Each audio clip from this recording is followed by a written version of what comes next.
Conflito de terra é um assunto recorrente aqui no Maranhão e foi tema de uma discussão que aconteceu no plenário da OAB do Maranhão. Um caso mais recente aconteceu no último fim de semana por conta de supostas ameaças sofridas por moradores de uma comunidade em Grajaú.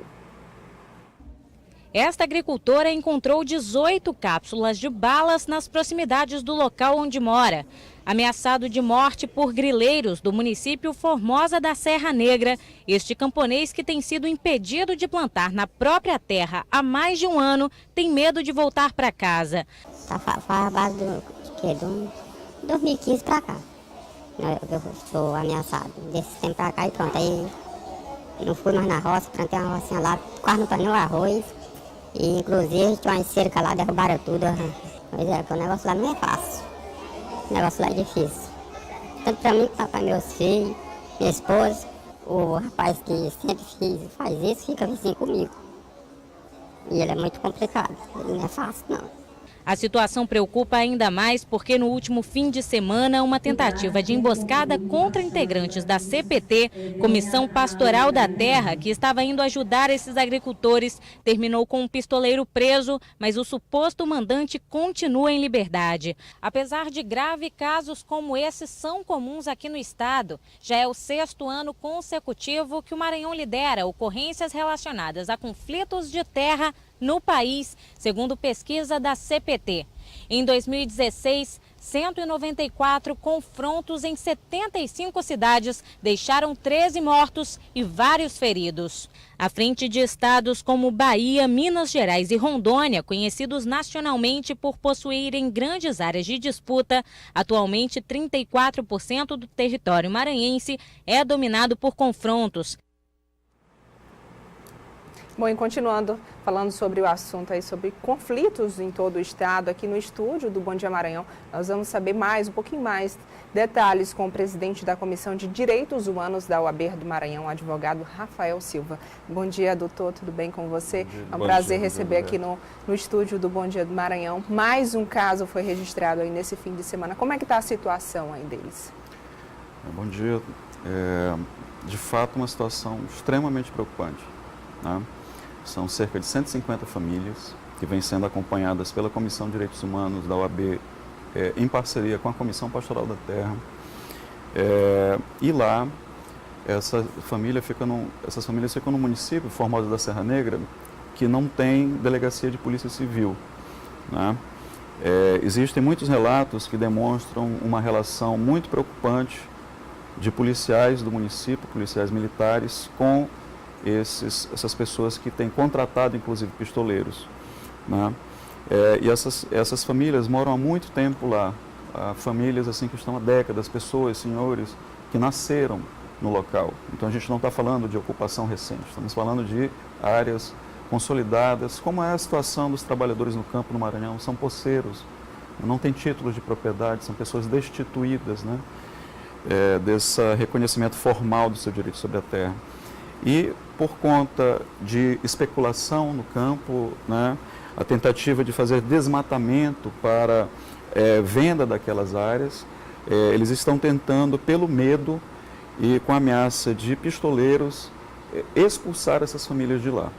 Então a Comissão Pastoral da Terra e a Comissão de Direitos Humanos têm acompanhado, e nesse último final de semana nós tínhamos já uma reunião programada há 2 meses lá, e recebemos alguns dias antes a informação de uma pessoa da comunidade que havia uma preparação de uma emboscada com homens armados lá para impedir nossa chegada e a realização da atividade, que é uma atividade exatamente para fazer o levantamento, pegando nomes, situações de ameaças contra camponeses. Nós contactamos a Secretaria de Segurança Pública e no dia nós cruzamos, inclusive, com o carro em que estava esse pistoleiro. Informamos a polícia civil, então, fez uma abordagem e, de fato, prendeu um pistoleiro conhecido, ali na região de Tuntum, Mirador, Joselândia. Ele é reconhecido como uma pessoa que é contratada para crime de pistolagem, ele estava armado com um 38. Foi isso que aconteceu. Então, e a situação continua muito grave. Rafael, os dados da Comissão Pastoral da Terra, nós já trouxemos inclusive aqui o coordenador da CPT para falar sobre o assunto, eles mostram claramente as vítimas, quem são elas, em especial líderes indígenas e camponeses. E eu aproveito para perguntar a situação lá em Matinha, Viana, no caso dos Gamela. A FUNAI já se passou o prazo, mais de 30 dias, mais de 40 dias já, inclusive. E nenhuma resposta da FUNAI em relação àquele grupo de trabalho que seria criado? Não, ainda não teve a resposta. De fato, já está se descumprindo uma determinação que foi homologada na Justiça Federal, que era o prazo de 45 dias, e a situação grave. Essa semana, na quinta-feira passada, novamente houve um ataque, né? Dessa vez, 2 homens passando uma moto e atiraram na direção dos indígenas Gamela na aldeia Piraí. Na mesma região lá? Exatamente, na mesma região. Então, a situação de ameaça contra os indígenas Gamela continua. Isso é a realidade dos povos tradicionais no campo no Maranhão, né? Esses povos, toda vez que reivindicam o direito à regularização fundiária, através das demandas quilombolas, indígenas, reforma agrária, eles passam a colocar o corpo como alvo, né? É uma tradição de violência histórica que parece que realmente não muda esse quadro no Maranhão. Ok. Doutor Rafael, em relação à lixa que o Maranhão continua liderando aí há 6 anos, a lixa de conflitos agrários, o que é preciso fazer para mudar um pouco essa realidade? Isso realmente precisa um grande trabalho institucional que envolve o Ministério Público, que precisa se envolver com as situações de conflitos fundiários. Nós percebemos que quando há um envolvimento do Ministério Público, né, a situação tende a caminhar de uma maneira mais contundente na esfera institucional. O Poder Judiciário também precisa ter muita cautela ao analisar situações possessórias, especialmente quando envolve comunidades tradicionais com pessoas ou coletividades ameaçadas.